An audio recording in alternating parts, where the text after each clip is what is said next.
Hello, and welcome to Perspective, a show by founders of small indie creative agencies giving our perspective on starting and running our own companies. The aim is to hopefully provide some useful advice and inspiration to others, as well as learn from each other and others we may get to come talk on the show. This is our first episode, and my name is Jon Darke. I am a director at Every Interaction, and with me I have Dan Gent. Hello. Dan is from Lighthouse London. I am indeed. I got that right. Not We Are Lighthouse. wearelighthouse.com. No, not We Are Lighthouse. Or if you've got enough money, we'll call you what you want. It's fine. Okay, so we used to work at the same company in a previous life. I was a designer, Dan was a developer, and since we've both taken different paths to get to where we are today, but at the same time we've ended up in a very similar place. We both have small independent creative digital agencies. We're similarly sized, and completely by accident we moved into the same building on the same floor on the same day about a year ago, which is quite a coincidence. Yeah. Overall, though, I feel that the industry that we're in has become more diversified. That industry being creative digital agencies. I think that the larger mega agency and full service model is starting to die off. The juggernauts that used to dominate are becoming less and less relevant as the largest of clients, those with revenues north of, say, 10 billion, take these skills more and more in-house, removing from the market the only companies who can afford to pay the rates of such large companies. And in doing so, I think this opens up a lot of opportunities in the middle ground to smaller businesses. Yeah. Small businesses that we've seen a surge in recent years, each with their own story, their own specialisms. So I guess this is our audience. Anyone in the creative industry who is interested and possibly thinking about or have already started their own agency. And hopefully we can provide some useful advice to spur that market along, give it a bit of a boost and help out our fellow peers. Sure. At the same time, I hope that we can learn something from each other and other people we may get on to speak at the same time. I think we both had little idea about what to expect on our paths to get to this point. I think a fair amount of winging it was probably involved, it's safe to say, and we both took very different journeys and had different experiences that have shaped what we offer today. I think it would be good to cover that ground, get a bit of background on us and understand how and why we started our own agencies, how we got to where we are today. Does that sound good? That sounds like a fantastic idea for a podcast. Someone should do that. We'll get on that. Wicked. So, Dan, why don't you tell us a little bit about Lighthouse and what you guys do over there? Yeah, sure. So we have just changed our minds about what we do and launched a new site that tries to describe more accurately what we do, I suppose. I think in its simplest form I'd call it web design and development, but as you say, as things grow and get bigger, people start asking, well, I suppose you realise that that's the kind of what we do, and then really you start thinking about why you do it and who you want to do it for. So currently I'm saying digital design and product development. Okay. Which pretty much sums up in simple language what we do, whilst hitting a few industry buzzwords and generally sounding quite exciting. I'm very excited. Yeah, absolutely. But yeah, so that's our kind of, I suppose, yeah, design and development really, and all in house at the moment. Fantastic. And I run Every Interaction with my business partner Neil, and we do a similar thing. We're sort of we're more in the UX camp, I guess. So we are UX and design specialists. All of our team are UX people or design people or a bit of both. We don't have any developers in-house, but we do some development for some clients, and we do that through some third-party partner agencies with whom we work with quite a few, and they've all got their own specialisms to help us deliver different types of things. Ultimately, we've made a change recently as well to the way that we try to market ourselves, and I guess this will come out in our conversations. We decided it makes more sense to specialize and try and make the best of the skill sets of the people we have in the company and leverage that to our advantage. Mm-hmm. And we work with a lot of startups and innovation teams inside existing businesses, which are like mini startups unto themselves. Yeah, that's exactly who I describe ourselves as working with. That for me feels like the sort of gold, isn't it? It's like the stuff you do for startups, doing the same thing for people who've actually got money. Yes, yeah. Some startups have money, but It's true. not They do. a lot of them. And these innovation teams can do some pretty interesting things as well. Yeah. And we work with people in similar sorts as you, which was why I thought this would be interesting, because we've both taken different approaches to how we've grown and structured our companies, got slightly different focuses, doing slightly different work, but to most people's eyes, incredibly similar. Yes. But we've gone about it in a very different way when you dig into it and look at how we got to where we are. So that's why I thought this would be pretty interesting. Yep. Absolutely. So why don't we start off by just giving a little bit of background so people know why we know each other and how we got to where we are. So going back in the day. Oh. I think I remember our first conversation. Oh really? Oh wow. Yeah. I'll see if you remember it. I don't. No. Well, it must have been pretty early on, because end of my first week, and Liz Jones, and she said, right, everyone's going to the pub at the end of the week, come along. And I definitely went to that, and that would have been the first time I met everyone. And I think we sat in the Tudor Rose, and I think we had an argument about Flash. Great. Who was the advocate? Do you really want me to say that? You were. Oh really? This must have been a long time ago. It was. Oh yeah, no, it was. And I remember distinctly your thing about it was the control you had over design, because obviously at the time browsers were awful. Well, not as well. Browsers were just getting there, right? So they weren't as awful as the very beginning, but they were still pretty bad. Which meant that basically you as designers would do all this amazing work, and you'd hand it over to the development teams, and we'd be like, yeah, great, but can't do it. That pixel's not right, and because design and development was very much separate then, you had a lot of designers with a kind of, wanting that pixel perfection and wanting everything to be spot on, and you didn't have the ability to deliver that, except you did if you use Flash. So I think you were basically saying more kind of like, why can't everything be like Flash? That then all my stuff would look brilliant. And I was going, I don't know if I was going Flash is rubbish. It might have been a bit early for that. I'm probably bigging myself up a bit too much there, but I was kind of like, it's not the web. No, and I think you were right there.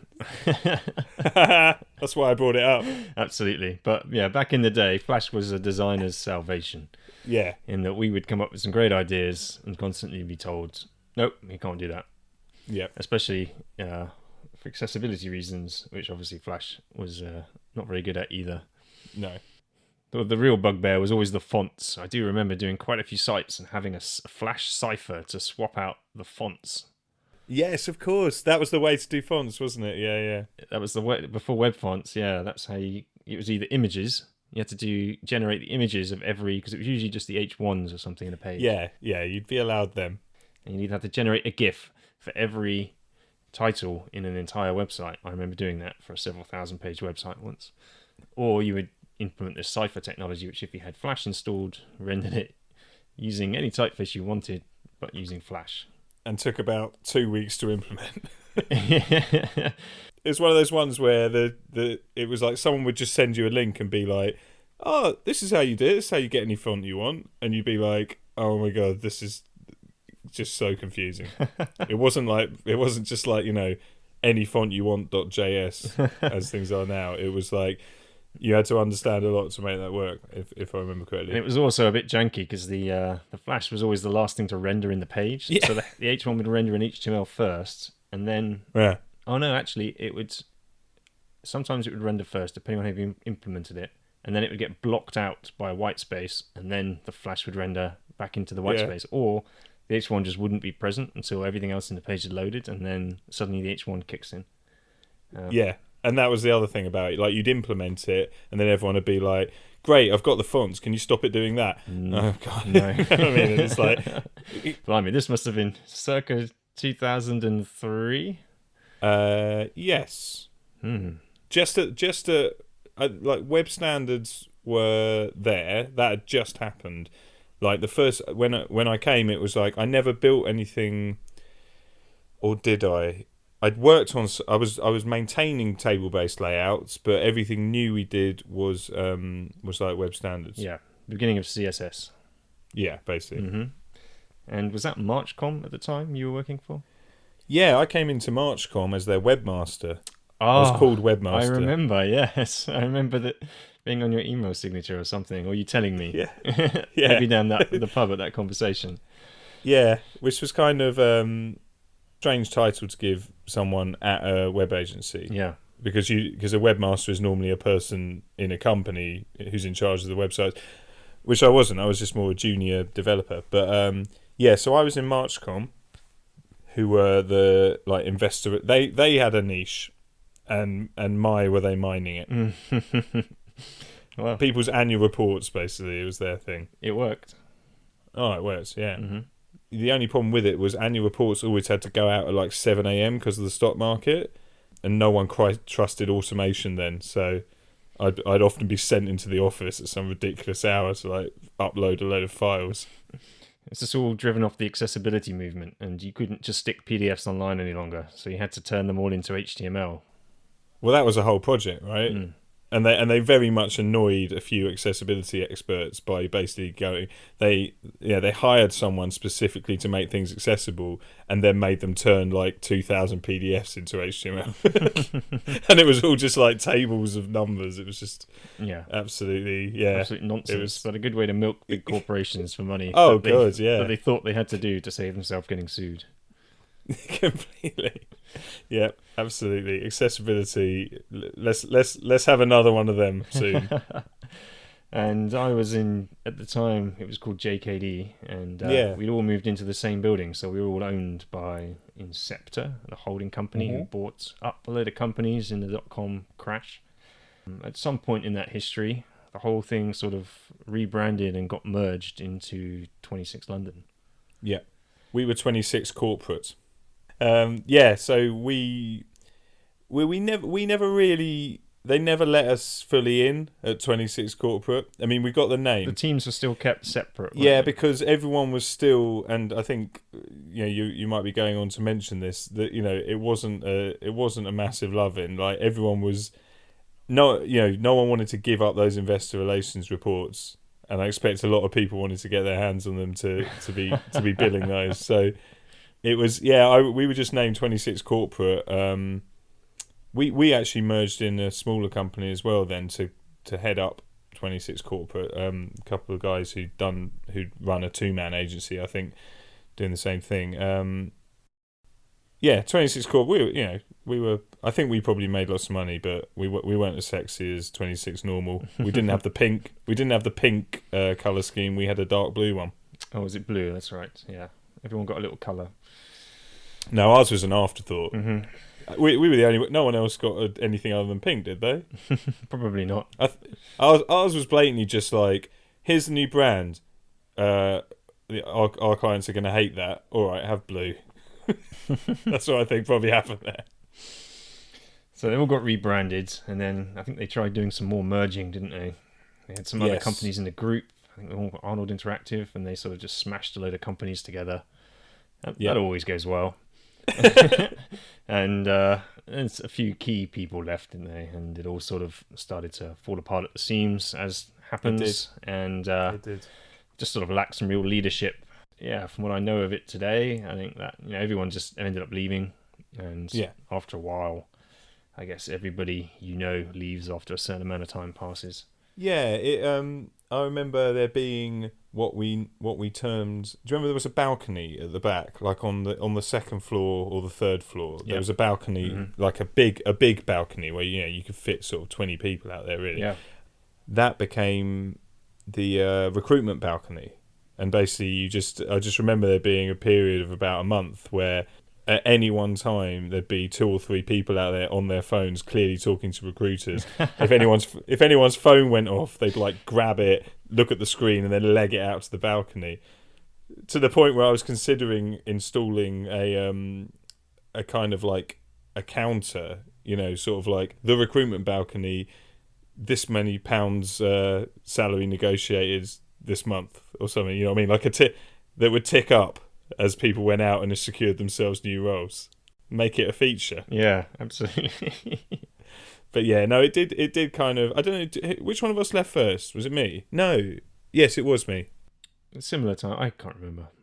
It was very similar, but I do remember again. I think I was 2007. I remember you. I think you emailed me when I resigned. I remember that. Mm-hmm. And I think probably saying, "Damn you! You beat me to it." No, you were basically like, "Yeah, I'm thinking of doing that." Okay, I remember.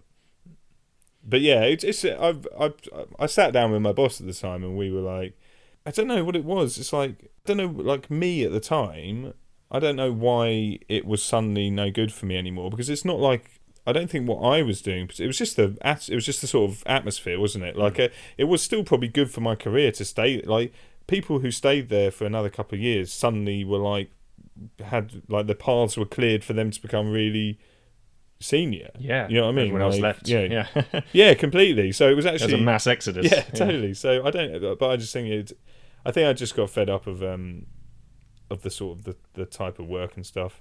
I think. Yeah, likewise. I just needed more experience and new horizons. Needed to try new things. I'd been there a long time. I'd been there through the various incarnations of the company for 5 years by the time I left, and it was my first job since graduating. In fact, I graduated on a Friday and started work there on a Monday. Really? Yeah. So I didn't have much of a break either. Wow. But yeah, 26 just carried on. From what I'm aware of it, 26 there's a Leeds division that got merged in from the CEO that came down from the group agency up there. Yes. They sort of rebranded under the umbrella. Sort of rebranded to a generic 26 Digital. I think it still exists. I think it may be even a top 50 agency today. I think it's owned by MSQ Partners. Right. And the London wing of the agency, I think, got absorbed into Lloyd Northover, which is part of the group as well. Okay. Yeah. That's a fitting place for it to be. Not surprising. Getting bought, merged, pushed around. Yeah. So you left 26 and went on to Barbican, is that right? No. Oh. I went to the V&A. That's right. I knew it was something institutionally artistic. Yeah. Yeah, it was very kind of easy to get a new job. I remember just putting your head above the trench, as it were, and just getting recruiters all over you. Had about 3 or 4 interviews in a week, and they all offered me jobs. The V&A was actually sort of the least well paid of all those, and I only got 1 interview there. They weren't set up to give a second interview, and they were just like going to make a decision after 1. And I remember going for the web. I think it was just the web developer role. For you had to give a little presentation or something. So I just basically did a presentation about how much better the V&A website could be, and they were like, "You do know this is a developer role, right?" And I was sort of like, "Yes." And then obviously it was like a bit kind of full on with the sort of, I don't know, looking at the information architecture and stuff like that. I think they were like, make it load faster or something.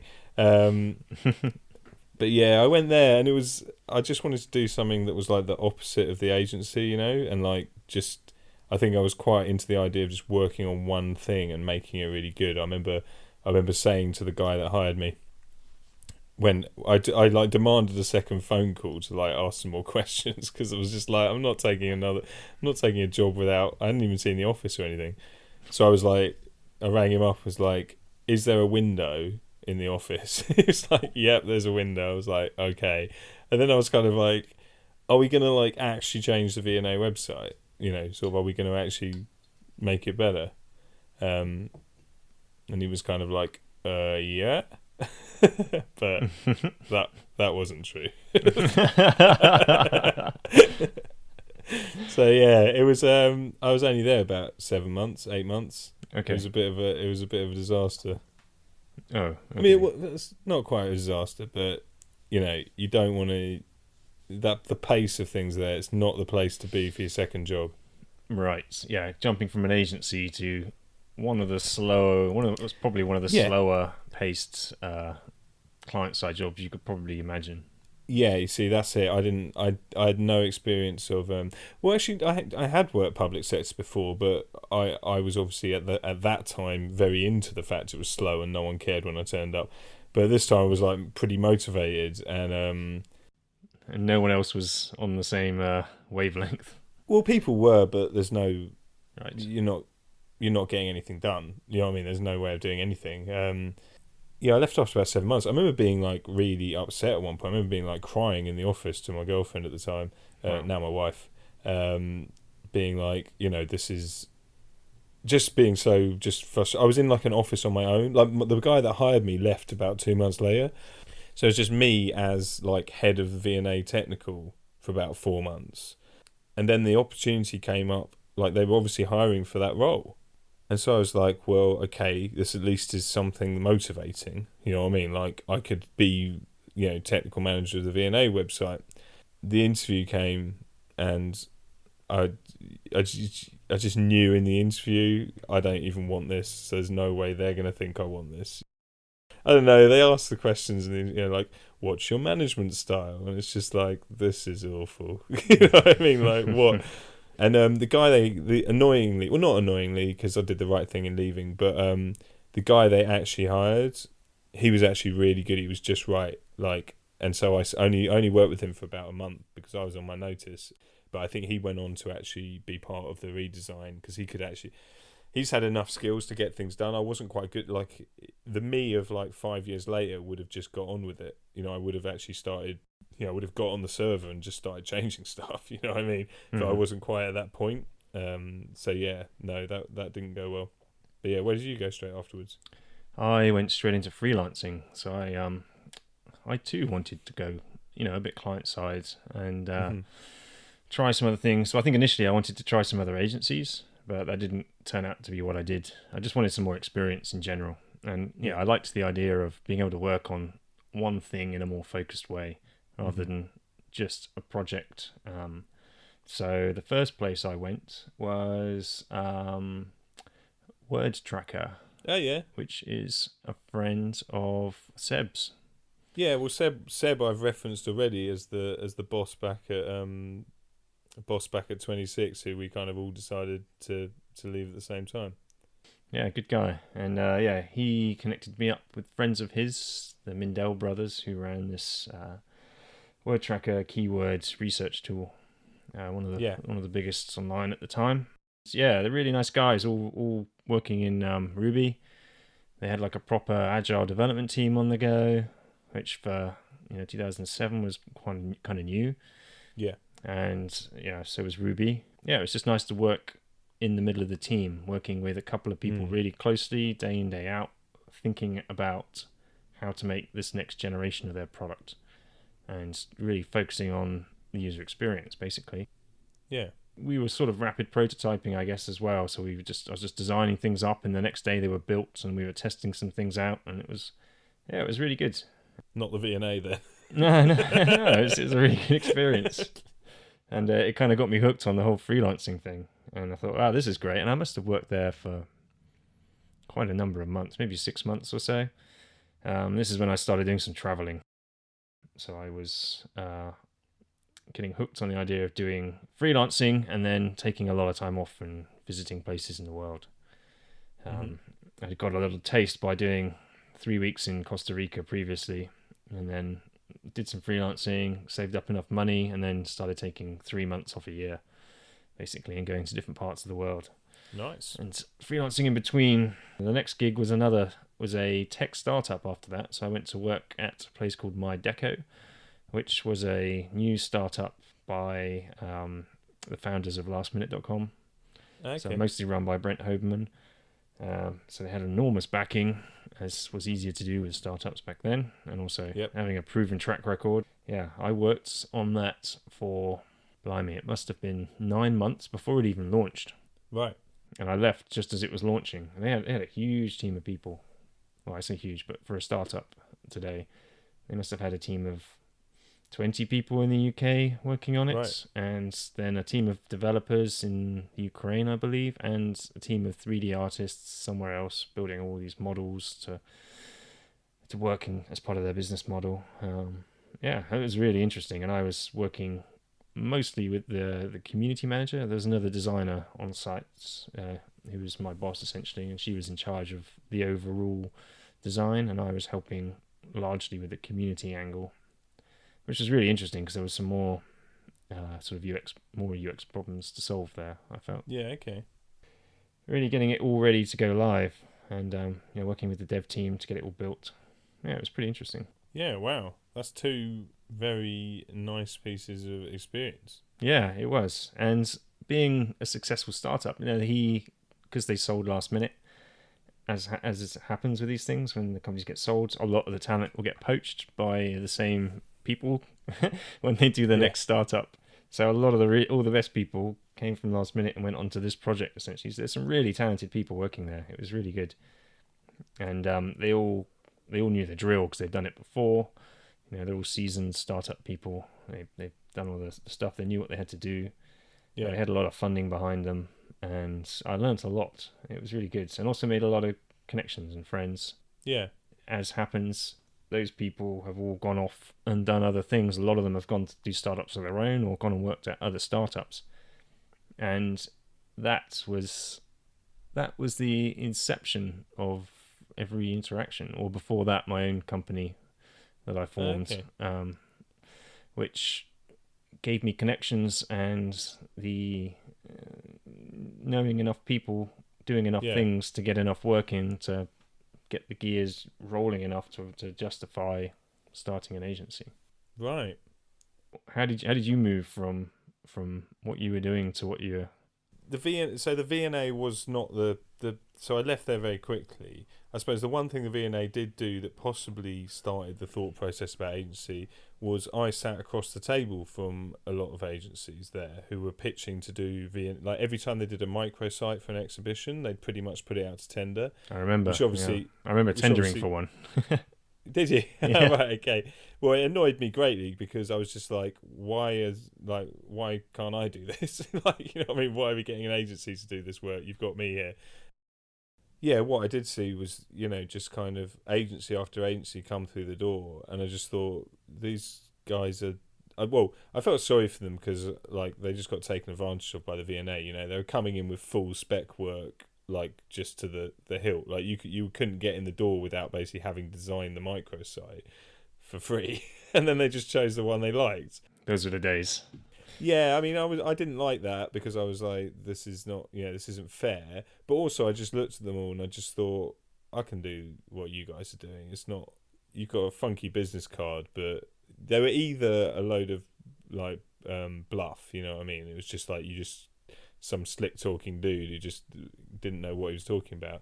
Or the ones I really felt really sorry for is when you got the guys who were actually, clearly really wanted to do the VNA work, but it's like they just didn't realise that they're one of about 5 people we're sitting in front of, and it's just not worth the time they've done.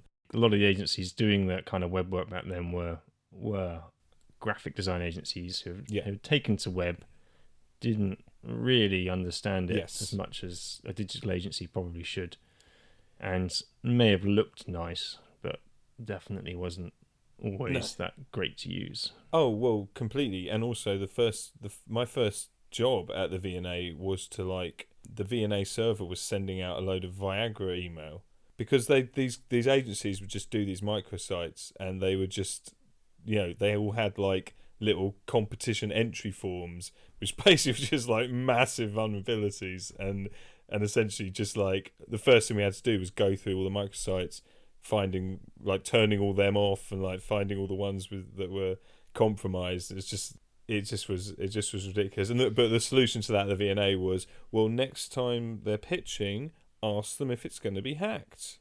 Oh man, Yeah, even exactly. even the concept microsites. I mean, it just Yeah, seems well, alien today, doesn't it? That's good for SEO.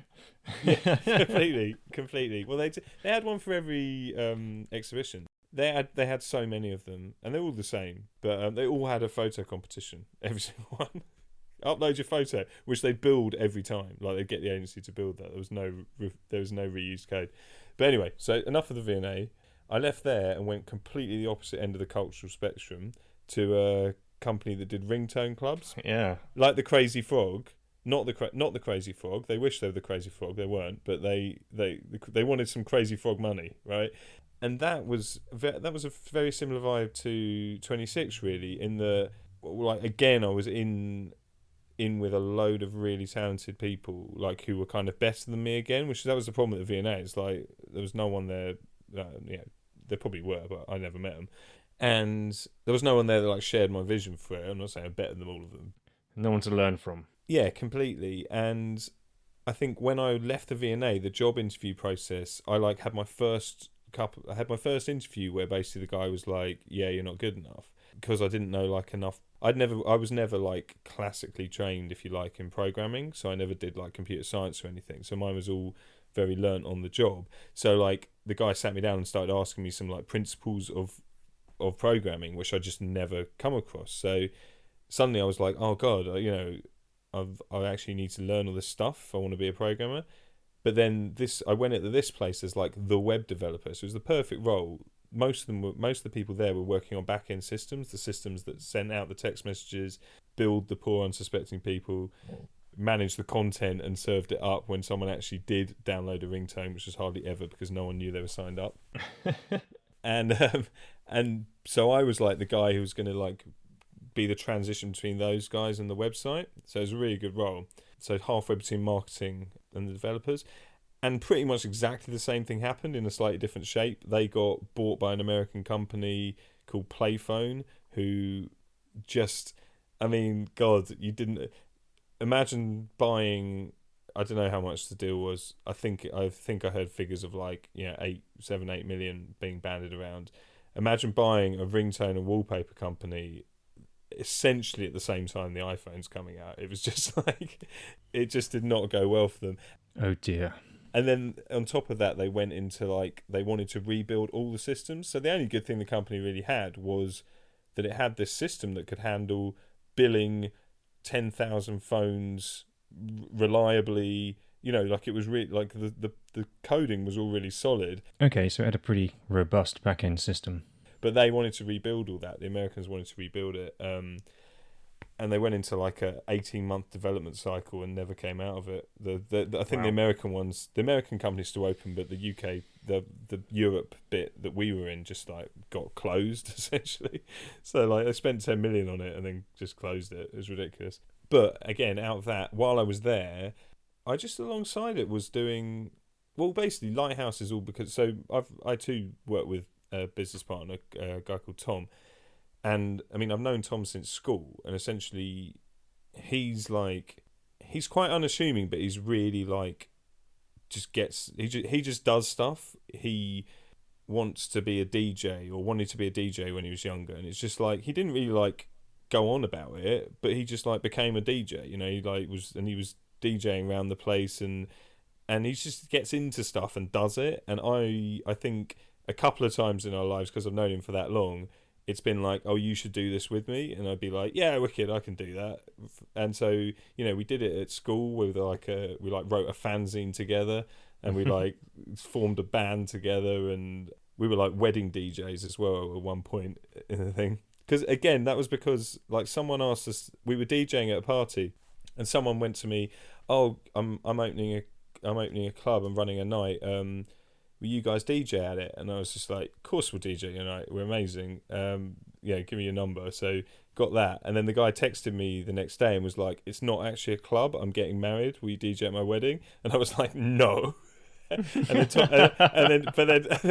then Tom was like, "Why did you say no to that guy? Like, you can charge like 500 quid for DJing at a wedding." And I was like, "All right, can we DJ at a wedding?" You know what I mean? So Tom's always been like, and he just started doing free. He was working at Imperial College and doing a lot of freelance work because they'd come and ask him for like random academic little groups would get their funding. Go and study what mosquitoes do when you put them in a hot room or something. And part of that funding would be like, and of course you've got to make a website about it. So they'd like come to Tom and be like, "You make the website for Imperial, make us a website about this." And he was just like, "Well, that's not my job, but I'll do it on the weekend if you want, and give me some money." So he started doing that, and he just built up his own little freelance thing. And I think he just used to spend it all on clothes or something. He also started work. He never went to uni, so he was like ahead in his career. Like he got into websites back end of the 90s, before I was even programming really. He's just always done that. And so then when it came to the freelance stuff, eventually he got a gig that was like had some programming, and so he said, "Oh, come and do it." So just like got me involved like that. And we just found from doing a couple of projects, we were like, well, this really works. I don't know what our plans were really, just to keep making some money at the weekends really. But then some of them were like quite big, and then I think it just became, we just got to a point where I was at Playphone and was like, this is going crap. I remember I was buying a house, and that was the thing. Had to buy a house, had to have the job to do that. Then that was the turning point. Right, I've lied to the mortgage people now. I've told them, I've shown them 3 months paychecks or whatever. Now it's time to not have a paycheck anymore. And we must have got a contract or something. Tom started just before me. Like he started say in October, and then the new year came round, and I was like, and I remember him being like a bit, a little bit worried. Are we getting enough work in? And you're about to start as well. And I was just like, you're not starting it, and I'm not. I don't get to. You know what I mean? I'm coming as well. We'll be fine. Yeah. Then I quit at Playphone and was like, okay, let's we had a little office. It's like, let's go for it. That's great. And it seemed like the perfect partnership, right? Because obviously you're very development focused. Tom was a lot more design focused, but obviously he has some development skills as well. Oh yeah, no, he had to. So again, he just wanted to be, because of what he wanted to be able to do. He learnt front end. One of our sites, we upgraded it, but there was this sort of a dance music discography. So like it's called Roller Beats. Have you ever seen that? I haven't, no. It's actually pretty cool. It's like Discogs. I'm gonna do the elevator pitch now. It's like Discogs, but for dance music. So you have to help me out with what Discogs is. So Discogs is like a listing of every single released record. Oh, right. So it's a discography. That's the abbreviation. Yeah. Gotcha. So it's really big for selling records, because it's the opposite way round of eBay. So on eBay, you put a record up, and that listing exists while that record's for sale. On Discogs, you've got a page for every single record and every single version of that record that's ever been made. And if you've got one for sale, you just put it on that page. It's like there's always a page. It's just there's not always one for sale. Oh, okay. But Tom did this with dance music. The difference being that there's a lot of dance music that doesn't have an official release, but is still a significant record. It's like white labels. There's loads of stuff DJs just make that is not, doesn't have a label number on it, which Discogs requires. Okay. So anyway, whatever. That's Roller Beats. So Tom was making that. So he was programming away on that. He was doing PHP, database stuff and everything. It's just it wasn't like natural to him, and I think he spent a long time on it to get not much done sometimes. So it was like once he pushed stuff off on me. Mm-hmm. And I was doing front end as well. So it was like a perfect blend of skills, really. I was sort of server through to front end, and he was kind of a little bit of programming through to design. So like everything you could possibly need for a website. Yeah, there you go, the perfect team. Absolutely. Well, certainly everything you needed for a website back then. Yeah, absolutely. So with me, I did a couple more freelancing gigs, always for long periods of times, a couple more startups, usually for at least 3 to 6 months, and traveling, freelancing, traveling. I settled in an agency called Collective London for a little bit, where I started freelance and sort of ended up becoming the head of UX there. And they were working on the new Honda UK website. Okay. So we were working on getting that live, and I stuck around for the duration of that project, helped with that live. The team there did a really nice job. This is still back in the day when there was still a bit of Flash going on, so it had lots of fallbacks for people who didn't have it. Yeah, the HTML version. Yeah. Yeah, absolutely. But they had lots of 3D, lots of video, lots of 3D spinning stuff with the cars, and the cars sort of exploded and formed themselves back together. And at the time, the only real way you could do that, again, Sounds mind-blowing. yeah, it was very whizzy, and they had some 3D guys in house, so it was full of some really talented people, founded by a group of people who did my course at university, and knew my ex-head of design at JKD as well. And yeah, lots of incestuousness going on with contacts. Greg Doon, do you remember Greg Doon? I remember Greg Doon, yes. Yes, the Kiwi who used to work as... Yeah, of course. At JKD in 26. He became managing director there. Okay. And yeah, he brought me in to help run the UX side of things and work with the design team there and the developers who were partly in-house at Collective, partly client side. It's good to work with the client side stuff as well. They had a really talented dev team headed up by a guy. There's one guy, Matt Harden, who worked there, who was really good. I'm working really closely with them. It was nice. And I kind of got the agency bug again. After that, did a few more little startup jobs, but Neil, who's the guy I founded Every Interaction with, had already been doing his own sort of one-man agency thing on the side. He had lots of freelance gigs. We met him at 26 at JKD because he was a regular freelancer coming into that agency where we both were, and he had another agency with whom he freelanced regularly and a series of his own smaller clients. He was one of the guys you'd go to get good design stuff done. He threw a job my way once. He said, because he was too busy to take it on, someone approached him for something, and he goes, "Oh, I know a guy. It's my friend John. He's a freelancer. He can come in and help you." And this happened a few times, and I think I sent some work his way, and then it ended up that we were both busy, and we all both get more and more offers, and we kept turning them down, and we were like, man, why are we turning all this work down? Yeah. Let's do something about it. Let's team up, join forces, and let's just work on this stuff together. We both had our companies already set up, so that side was ready to roll. Started renting some office space with my friends who I went to university with and lived with in the early days in London, who had started their own graphic design firm, Multi-Adapter. They just got their new office, and I came in and rented a desk off them. Neil would come in a couple of days a week and work with me, and then do a couple of days from home. And we got a few breaks and a few decent-sized projects. We'd still work on a few things independently, but the larger projects we would bring in together, work on together, and sort of work out the billing between us afterwards. And this just seemed to work quite well. It just sort of rolled on from one thing to the next. We seemed to be doing some pretty good work. Our skills complemented each other pretty well. We're pretty similar in that we're both designers. And people were coming to us specifically for, design and UX before it was UX at the time. All the clients we worked with all already had the sort of development angle pretty well covered. They already quite often had their own dev teams in place. They were just missing this particular skill set. Right. And so always came to us, and we always had to work with their dev teams. And when they didn't, we always knew someone who could help get it built. And that was usually just on the front end side of things, because pretty much all of our clients at the time had the back end pretty well covered. Right. A lot of the clients became more startup based, more product based, less websites, more products. We still worked with some of the old contacts and did some agency work under white labeling for agencies and doing websites for their clients effectively. And it just sort of grew and grew, really. Yeah, we made it official in 2011 and founded Every Interaction after taking about 12 months to pick a name.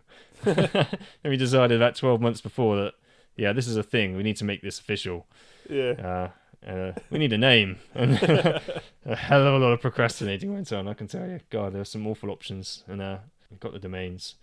Yeah. And founded the company. And yeah, from then on out, we've been doing our own thing. It was just the two of us to begin with. Even before then, we had sort of permalancers around. So we'd have people who'd come in and freelance with us for long periods of time. Initially, it always started off with being, come in for a week or two to help us out in this project. And, things just got busy and they ended up sticking around for 3-6 months. We had like an intern come over from Switzerland who was just going to come over for a fortnight. I think he stayed with us for 6 months. Right, yeah.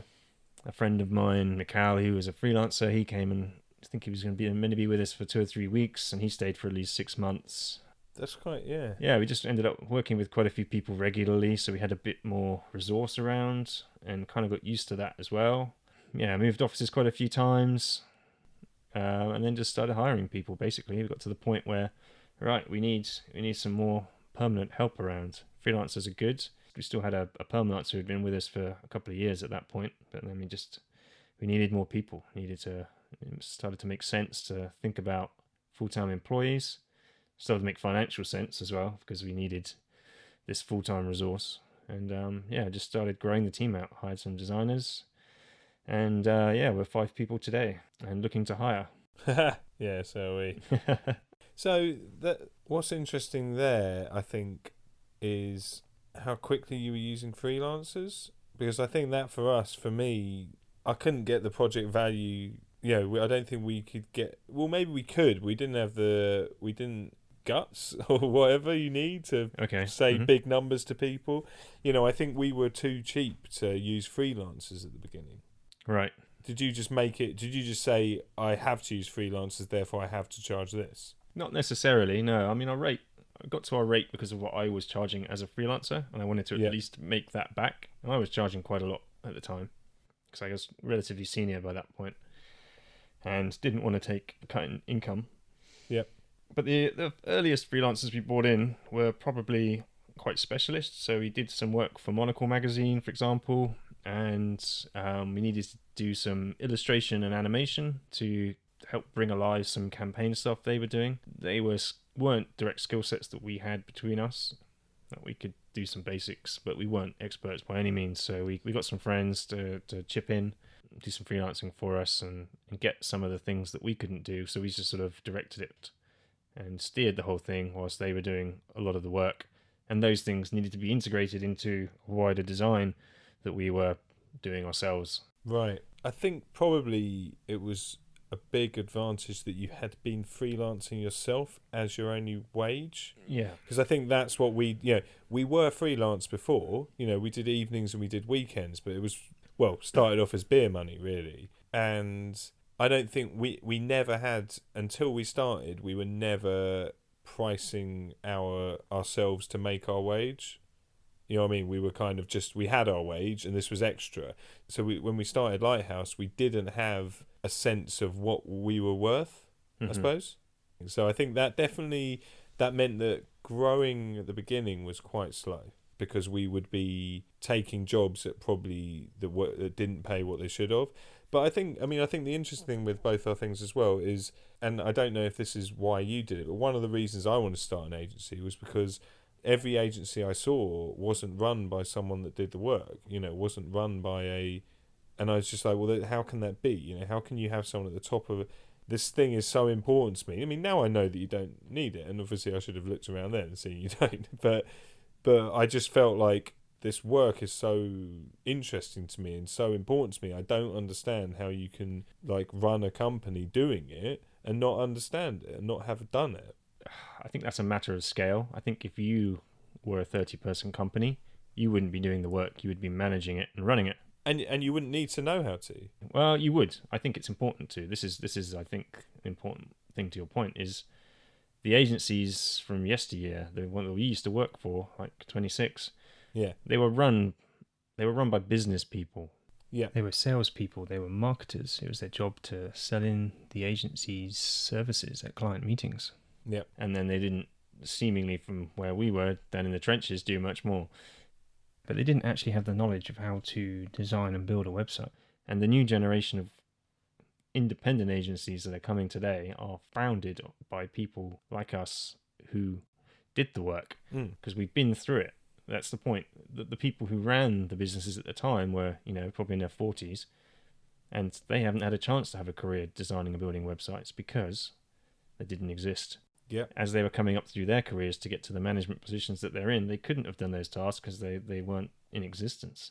No, that's Now, in recent years, we're at a point where the new agencies that are forming are by people who have cut their teeth doing what we do. Mm-hmm. And so they have better knowledge, more expertise in everything that they're doing. And I think this is part of the reason why we're seeing more independent agencies starting to specialize and get away from the full service generalist model and be more specialist, because people have had careers in this and they know what they're good at. And they've gone off and built agencies based on their specialisms that they've had in their careers and use that as a springboard to start their own agencies. That's true. The problem, though, which I suppose is one of the reasons why this is an interesting thing to talk about, there's also the problem that those people don't know how to run a business as well.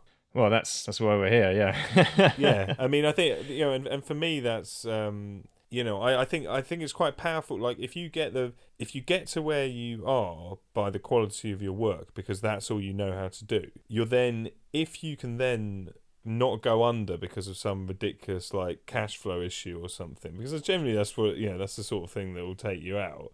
If you manage to like survive those random tax bills that you haven't yet learned to understand, and get yourself into a position where you can actually have a bit of space to like look around and then start learning the business side of it, you're in such a strong position because everything's so authentic and the work behind you is so good. I look at the work we get now and I'm like, thank God we were rubbish at business almost, because if we'd been good at business, we wouldn't have done those jobs, or we would have spent half as long on them because that's how much money the person had, and they wouldn't be any good. And then the next person wouldn't have seen work that made them go, wow, these people are good. They would have seen profitable rubbish work. You know what I mean? And it's kind of, I'm not saying that that's a clever way to do it, but I think certainly I'm kind of glad I wasn't brave enough to like upset a client by going, I need more money, because what came out the end was not as profitable,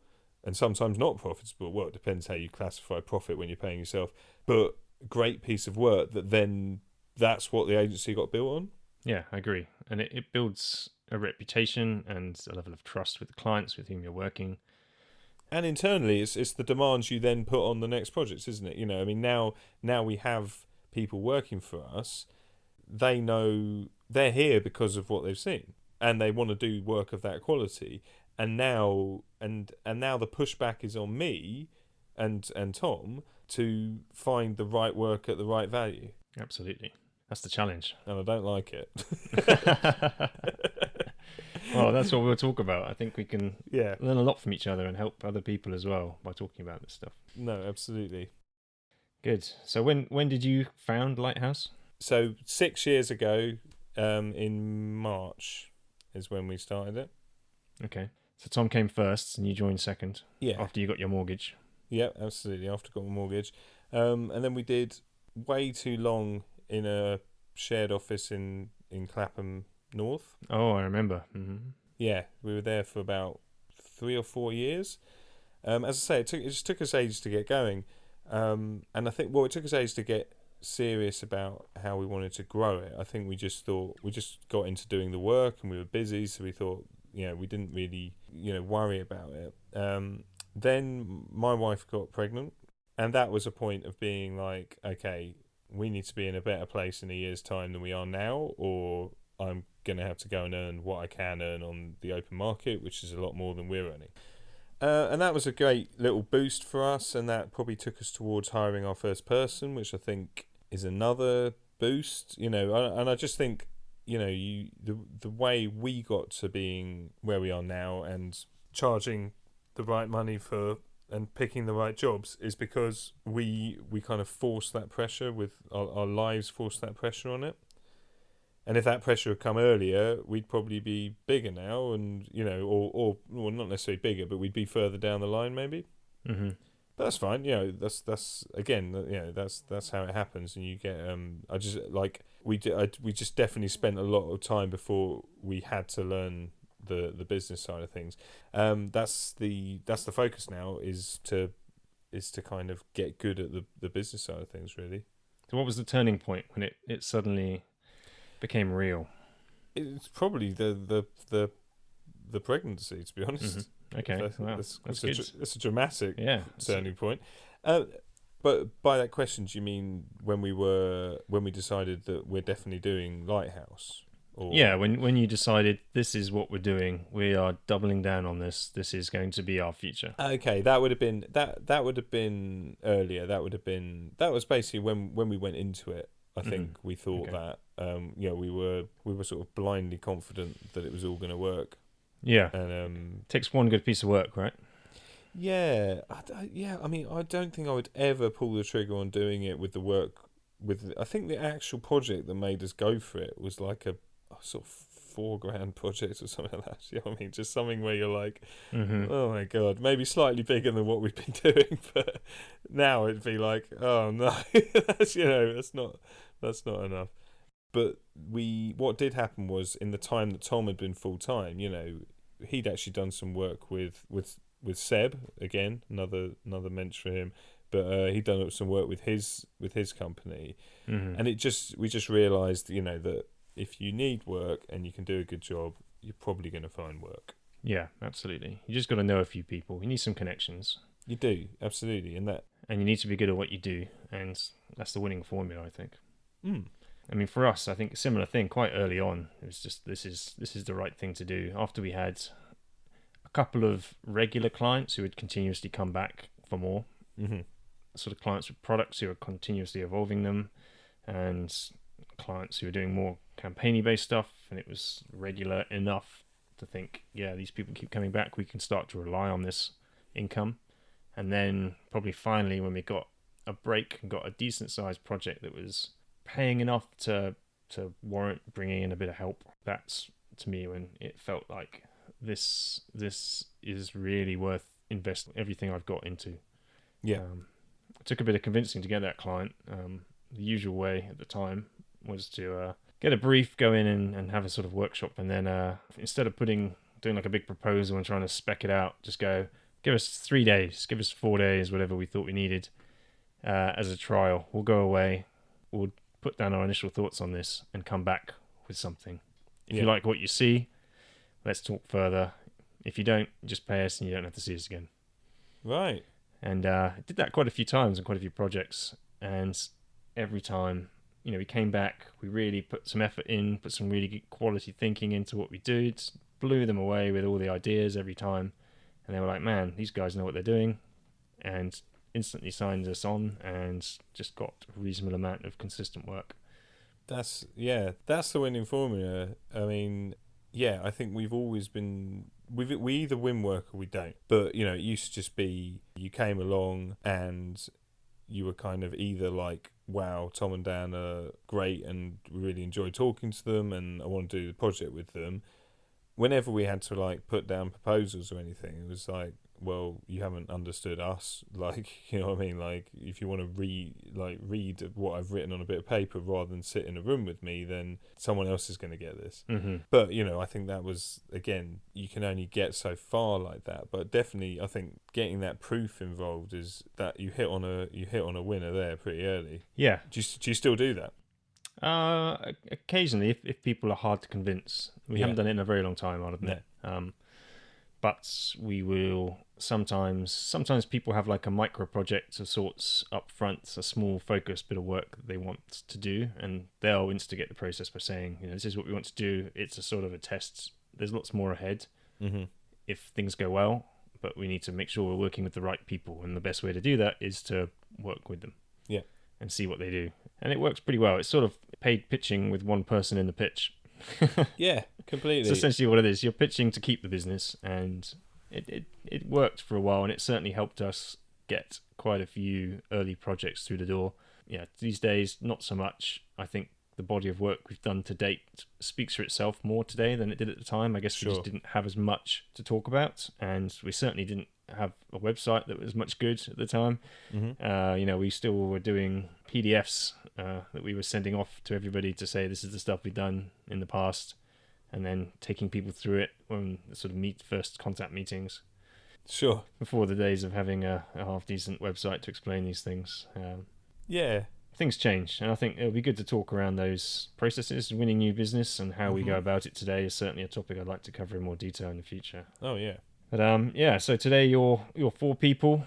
Yep. Looking to hire. I saw you posting that the other day. Yeah, we're looking to hire kind of developers, really. So there's a junior role and a midweight role. Are they full stack developers? Yeah, well, I don't know. I mean, what is that these days? That's kind of like, I don't. It sounds like I can't afford them. Yeah, totally. So they sound expensive. It's basically just kind of there's 2 roles there, and it's just seeing who's out there at that level. Right. Okay. It's more about finding the right people with talents and potential. Yeah, I think we're kind of spending a bit of time and trying not to get worried as people get snapped up who you were talking to, and because that's just going to happen. And yeah, I think like we've already talked to some good people, and like, but we've just got to take it at a pace at the moment that allows us to be comfortable with it. Because I think this is quite a big one. It feels like it's extending it out beyond the little tight knit group. Because you've been 4 people for quite a number of years now. Yeah, a couple of years, 4 people, and just and the fact that 2 of those people are schoolmates, and the other 2 were friends as well before. I don't want Lighthouse to just be like groups of friends, because that's just not scalable. You have to start training some of your friends to code so you can hire them. Totally. It's just finding the right person. But I mean, we can talk about hiring, and I mean, my head's all over the place at the moment. So once I've got to the end of this process, I shall tell all about the pain. Fair enough. We're hiring too. We're looking for a junior user experience focused designer and someone much more senior as well to run one of our major projects and be involved in other things. Oh, cool. But we've got a big client who we've been spending a lot of time and effort with, being led by Neil at the moment. And as a director, we need him in the business a bit more to focus on other things. Yep. And this has grown to a point where it's taking too much of his time away from the business. So we need a relatively senior, responsible person to effectively run the project for us. Cool. Yeah, so I guess that's a part project manager, part user experience, possibly part designer, not necessary, because we can use the rest of the team if the person doesn't have those skills. They sound expensive as well. Yeah, that's going to be pricey. That one's going to hurt. But it's well worth it. Yeah. Oh, absolutely. No, I mean, I'm happy to be in the place where bigger wages do still make me nervous, but I know how it's going to go. You know what I mean? Like, you invest in these people, then the more you can get more work done, and as long as you've got a framework by which to make sure everything's still going to make money, it's okay. Yeah, and I've got a policy of paying people well, paying them what they deserve. We genuinely pay what we believe to be above market rates for people, just because it's what I think to be the right thing, and also to generate some loyalty and make people happy. Do you go on skills or experience when you pay? Both. Maybe this is another podcast. I think it is a podcast unto itself, but yeah, a bit of both. We'll go into more detail another time. Kept you on the phone for long enough. Okay, so where can people find out more about you and Lighthouse, Dan? On the nets, wearelighthouse.com or at wearelighthouse on the tweets. We're also on Facebook. We're also on LinkedIn. We're also on Hello. Hello, man. Fine, whatever. We're pretty big on that, actually. Okay. We do our own podcast. I've heard it. It's very good. How do people find this podcast? It's on our site. Great.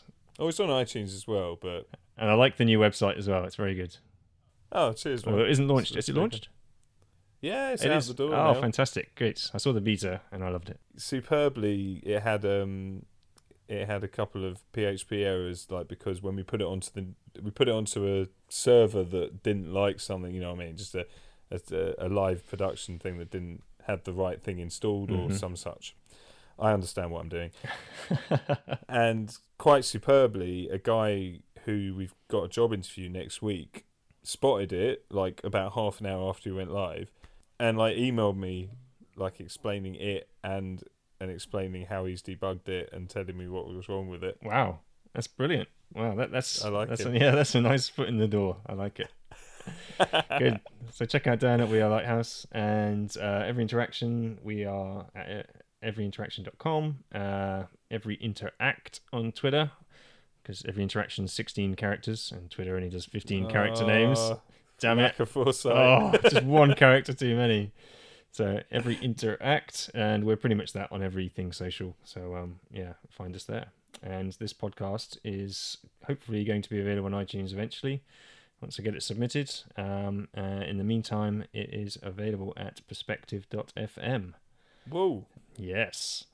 So any comments or feedback, head to that site and send it through there. I'd like to hear your thoughts. And we're going to try and do this fortnightly is the plan. We're going to cover all sorts of topics. So if there's anything you'd like to hear, let us know. Otherwise, we've got a big list of things that we're quite keen to cover. And we'll see you all next time. Cool. Bye. Bye, everyone.